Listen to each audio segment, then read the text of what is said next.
Fellas, it's time to finally compare the Nike ZoomX Vaporfly Next Percent 1 versus the Next Percent 2. Let's do this. What is up, everybody? Welcome back to the vlog. My name is Filip Latocha. Today we are comparing the two Nike ZoomX Vaporfly Next Percent versions. Of course, the 1 and the 2, where they compare and contrast basically from differences, similarities, and which one you should consider investing in or staying invested in, depending on how the racing market of carbon plate shoes kind of goes. So before we get into it, make sure you like the video, subscribe to the channel.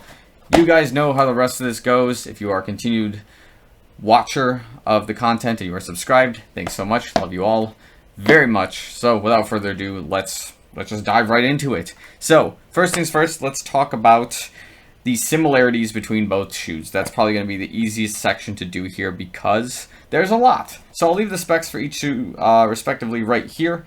And as you can probably already tell, the midsole, outsole, bottoms, and maybe the weight in a way haven't changed all too much between both shoes. The stack height, of course, is still 8 millimeters going across, where it's 40 millimeters in the heel, 32 in the forefoot for both shoes respectively. So the base of the shoes is, in my opinion, still the same, and I'm glad they kept it that way because this is a winning carbon plate shoe formula right now with this particular build that Nike has, where it's just ZoomX foam running all the way across the shoe with a carbon plate sandwiched in the middle, all the way across the shoe with a midfoot, forefoot idealistic strike, more or less. You can still kind of heel strike, but you're not going to like it a whole lot. But yeah, this midfoot area is still the prime real estate of the shoe that you want to strike whenever you're running with it, obviously. And that goes for both of these shoes respectively.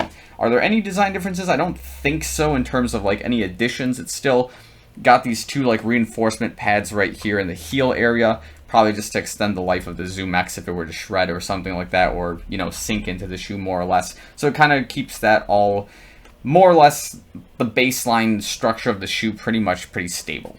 Anything else? So other than that, like the shape of both shoes in the upper is about the same, but it uses two different uppers ultimately. So that's kind of where we're going to start moving into, is where the differences start occurring and whether those differences are a good or a bad thing. So first things first, let's talk about the Next Percent 1. You guys already know this. It uses Vapor Weave upper, which is very breathable. It's kind of a mesh-ish type of upper, where, again, it's to allow for water not to sink into the material and more or less evaporate from your foot if you're running in rain or if you got a lot of sweat and you need kind of an escape plan for that moisture. The Vapor Weave is pretty good at doing that, and it doesn't gain a whole lot of weight while you're running when it's wet, which is obviously a very good thing if you're running a race or you just want to keep the lightest possible stride, more or less, in any sort of racing shoe. So the Vapor Weave does a really good job of it, in my opinion. I've never had an issue with it ripping, tearing, any sort of like flex or anything of that sort with the Vapor Weave. I think I liked it overall, and it's got a very nice, unique look to it, as you obviously know. Basically, what else we've got, of course, the tongue is leaning to the outside of the shoe, uses this, more or less, this anterior-based tongue, which I think is the prime play for this type of shoe. It's very comfortable, it's very snug. It's not like those daily trainers that Nike's putting out now where the tongue is running straight across and you have a midfoot lockdown. I think, based on how thin the arch midfoot area of the shoe is, that lockdown should be more than enough to handle this type of lock in the particular shoe. The other major difference in this shoe here as well is the way the shoelace pattern and the textile surrounding it is done. Again, these shoelaces are just the standard Nike shoelace, and the textile is this signature like Vapor Weave upper that it's been using on pretty much every version of the Vaporfly Next Percent that we've seen so far in all of its colors and its seasonal releases, and it's got a pretty good lock as far as I'm concerned. It's just the Vaporfly Next Percent 2 does a better job of that lock, in my opinion, as we get there. So we'll when we cross that bridge, we'll discuss it. Of course, the Achilles pillow in the shoe. Still, I'm thinking that this particular shoe has a much larger pillow than most that I've seen. It could be an illusion just because of the color scheme, or it could be just because I have just under 100 miles and I haven't pushed it in all the way. Still going to research that and see and, you know, analyze if that's the case. So other than that, again, this is just this shoe that, like, you can't complain about this ride whatsoever. It's just such a fun shoe to run in. for training, for racing. And yeah, $1 per mile, like if you can spare the costs, I mean, go for it. I think this is a fun shoe to train in overall. So moving into the Vaporfly Next% 2 on some of the differences.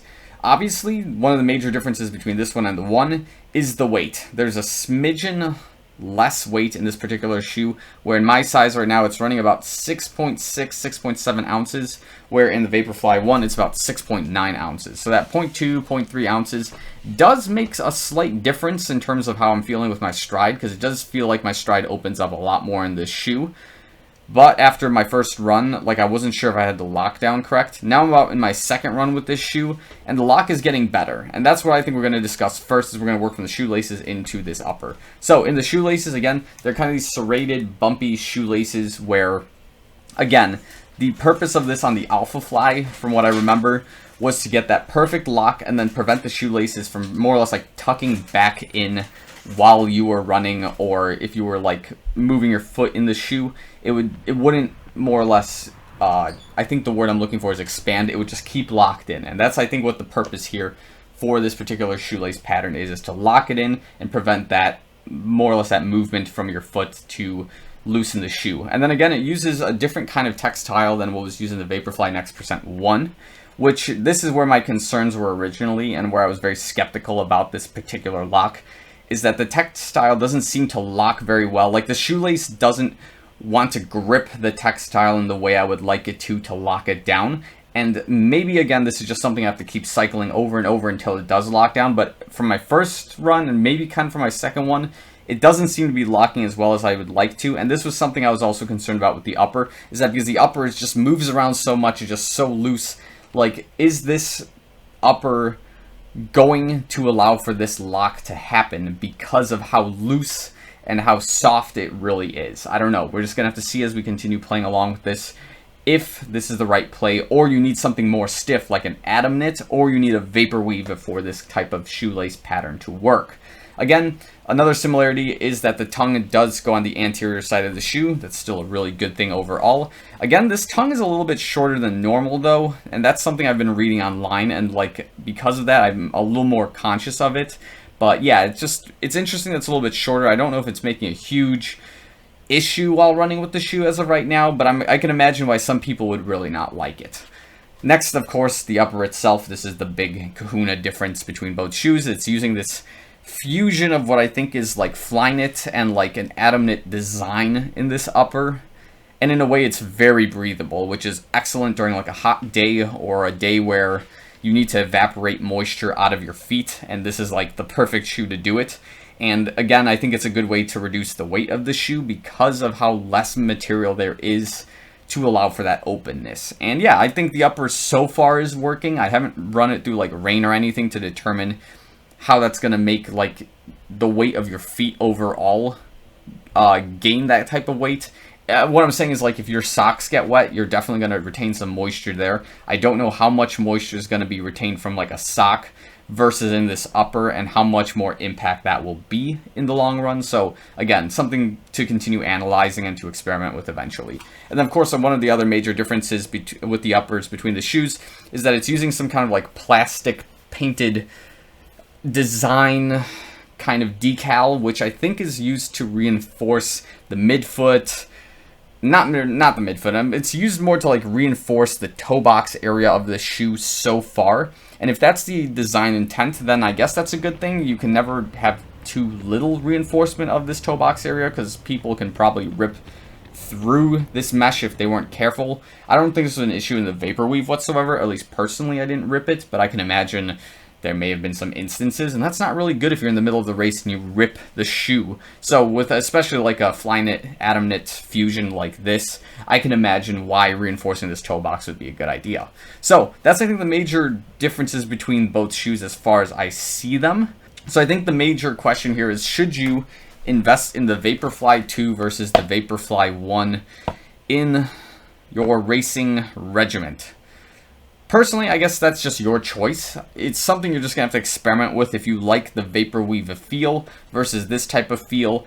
If you're basically coming up to a race that's like a week from now and you've got, you know, the Vaporfly 1 pretty much mastered, you're familiar with the vapor weave and whatnot, and you need to buy a shoe within 24 hours, this is the shoe I would definitely go for. If you've got a little bit more time in your training program to like get the fit of a shoe perfect and precise, and you want something a little bit lighter that's gonna eventually be a much faster shoe to run in, that's just gonna take some practice, the Vaporfly X% 2 is probably gonna be a good play. But as far as I'm concerned right now, like, besides the upper builds, I think both shoes are realistically like still pretty similar, and I think they will eventually function about exactly the same in my shoe lineup once I get this lock figured out. But other than that, like, I'm glad that the next generation of this shoe wasn't a huge jump or a huge change. I'm glad that they kept the midsole, outsole, and the bottoms pretty much the same. They kept the carbon plate design, the ZoomX,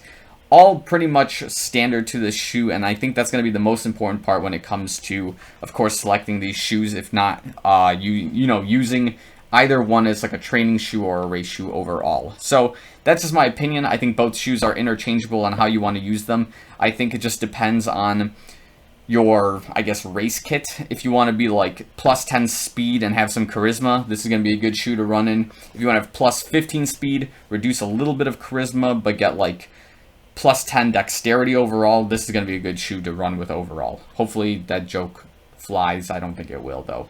But these shoes will fly because they're Vaporflies. Woo. Okay, anyways, that's the end of this video. Comment down below if you agree with my assessment of these shoes. If you have any other questions or you have any disagreements and want to talk about them, let's do it. I would be happy to talk about these shoes in my comment section. So on that note, I think we're going to end this video here. Thanks so much for watching. I'll see you guys in the next one.